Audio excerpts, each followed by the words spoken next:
دوستوں، بچوں، میں سلمان اکرم راجہ آپ سے آج بہت غمگین دل سے مخاطب ہوں۔ کل اسلام آباد میں پی ٹی آئی کے سپورٹرز میں سے کم از کم 20 افراد شہید ہوئے۔ ہمارے پاس 8 کے مکمل کوائف موجود ہیں، دیگر کوائف آپ کو دے دیے جائیں گے۔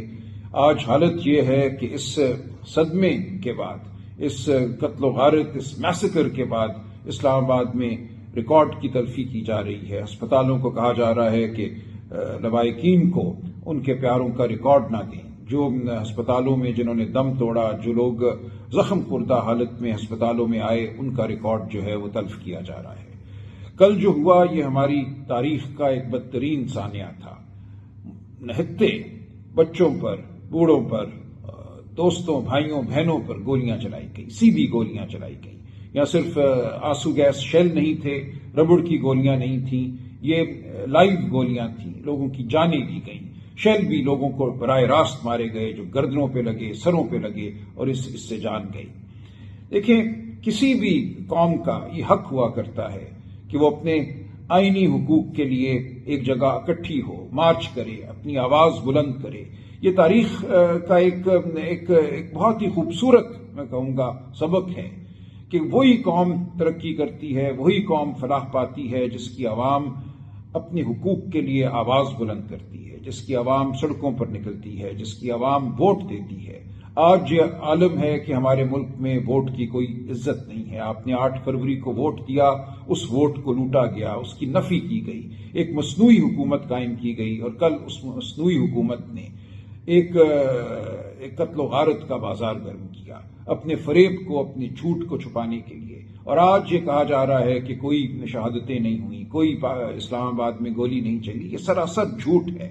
ہمارے پاس چاروں اطراف سے اطلاعات آ رہی ہیں۔ میرے ہاتھ میں یہ 8 لوگوں کے کوائف موجود ہیں، نام موجود ہیں، میں پڑھ دیتا ہوں۔ محمد الیاس، انیس ستی، ملک صفدر علی، ملک مبین اورنگزیب، عبدالرشید، احمد ولی، ان سب نے اپنے پیاروں کے ہاتھوں میں، باہوں میں جان دی۔ گواہ موجود ہیں، مکمل طور پہ ویڈیو موجود ہیں ان سب کی شہادتوں کے۔ لہٰذا یہ کسی کا کہنا کہ کل اسلام آباد میں ریاستی اداروں کی جانب سے گولی نہیں چلی، سراسر جھوٹ ہے۔ ہم مقدمے بھی دائر کریں گے، ہم عدالتوں میں بھی جائیں گے، ہم ریاست کے خلاف، سرکار کے خلاف، وزارت داخلہ، وزیر داخلہ کے خلاف یہ مقدمے قائم کریں گے۔ اور جو کوئی ان کا پشت پناہ ہے اس کو جواب دینا ہوگا کہ یہ کل کیا ہوا، کیوں نہتے شہریوں پر گولیاں برسائی گئیں، کیوں ایک آئینی اور سیاسی حق کی نفی کی گئی اس بربریت کے ساتھ۔ دیکھیں، ہم نے اس معاملے کو بالکل پس پشت نہیں ڈالنا۔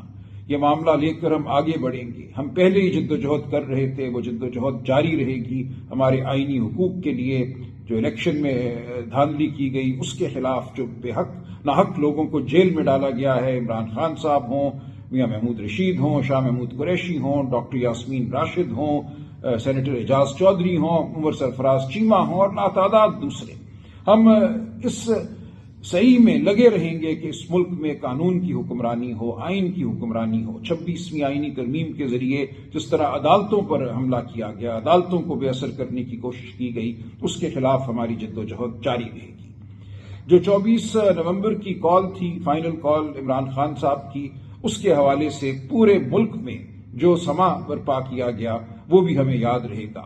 ہماری تاریخ کا یہ بھی ایک بدترین سانحہ تھا۔ دیکھیں، بہت سے لوگوں نے اعتراض کیا کہ ہم میں سے بہت سے لوگ بشمول میرے 24 نومبر کو اسلام آباد کیوں نہیں پہنچے۔ دیکھیں، ہم لاہور میں نکلے، پورا دن میں لاہور شہر کی سڑکوں پہ رہا۔ یہاں یہ عالم تھا کہ اگر 10، 20، 30 لوگ بھی اکٹھے ہوتے تھے تو ان پہ لاٹھیاں برسائی جاتی تھیں، ان کو گرفتار کیا جاتا تھا۔ ہمارا حق تھا کہ ہم ایک جگہ اکٹھے ہوتے، وہاں سے اکٹھے ہم اسلام آباد کی جانب بڑھتے۔ تمام راستوں کو بند کر دیا گیا تھا، جتنے بھی پل تھے راوی پہ ان کو بند کر دیا گیا۔ اس کے بعد جناب، جیلم، ہر جگہ پلوں کو بند کیا گیا۔ میرا سارا دن رابطہ رہا دوستوں سے گجرات میں، گجراوالا میں، وہاں سے آگے بڑھنا بھی ممکن نہیں تھا۔ جس تعداد میں لوگ باہر نکلنا چاہتے تھے، احتجاج کرنا چاہتے تھے، اسلام آباد پہنچنا چاہتے تھے، وہ ممکن نہیں تھا۔ میرے لیے یہ ممکن نہیں تھا کہ میں شوبدہ بازی کروں، میں اپنی تصویریں کھنچاؤں بتی چوک پہ جا کے، لیکن بہت سی تصاویر جو تھیں بس تصاویر تھیں۔ تو میرے لیے یہ بالکل مناسب نہیں تھا کہ میں کسی شعبے کی بنیاد پر اپنے آپ کو آپ کے سامنے پیش کروں۔ میں ہمیشہ سچائی کے ساتھ آپ کے سامنے آؤں گا۔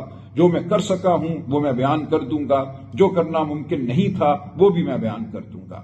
24 نومبر کو کسی کے لیے لاہور سے باہر نکلنا ممکن نہیں تھا۔ 25 کو بھی یہی عالم رہا، 26 کو بھی یہی عالم رہا۔ پورے شہر کو ایک قید خانہ بنا دیا گیا تھا۔ اور اس تناظر میں اسلام آباد میں جو بربریت ہوئی اس پہ ہم سب نے آنسو بہائے۔ ہم صرف آنسو نہیں بہائیں گے، ہم آگے بڑھیں گے اپنے غصے کے ساتھ، اپنے غضب کے ساتھ۔ ہم ہر قانونی راستہ اپنائیں گے۔ ہم ایک پرامن جماعت ہیں، ہم ایک سیاسی جماعت ہیں، ہم کوئی جتھا نہیں ہیں۔ ہمیں غلط ایک نام دیا جاتا ہے جو کہ خود میں سمجھتا ہوں اس وقت جو ریاست پر مسلط ٹولہ ہے وہ ہے انتشاری ٹولہ۔ اس نے پاکستان کے آئین کو درہم برہم کیا ہے، اس نے پاکستانیوں کے حقوق کو سلب کیا ہے۔ یہ ٹولہ جھوٹ اور فریب کی بنیاد پر حکومت میں بیٹھا ہے۔ ہم اس ٹولے کے خلاف جد و جہد کرتے رہیں گے، قانون کے مطابق، شرافت کے مطابق، آئین کے مطابق۔ ہماری جد و جہد آئینی ہے، ہماری جد و جہد بالکل پرامن ہے۔ اس کے خلاف ہمیں بربریت کا سامنا کرنا پڑا، شہادتیں ہوئیں، ان شہادتوں کا قرض ہم چکائیں گے۔ تو میں آپ کو یقین دلاتا ہوں کہ ہم خاموش نہیں بیٹھیں گے، ہم پوری سچائی کے ساتھ جو کچھ بھی ہے آپ کے سامنے لائیں گے، اور آپ کو ہم دعوت دیتے رہیں گے کہ یہ جو جد و جہد ہے پاکستان کے لیے، پاکستان کی بقا کے لیے، پاکستان کی فلاح کے لیے، اس میں جٹے رہیے، ہمارا ساتھ دیجیے، ہم آپ کا ساتھ دیں گے۔ بہت شکریہ۔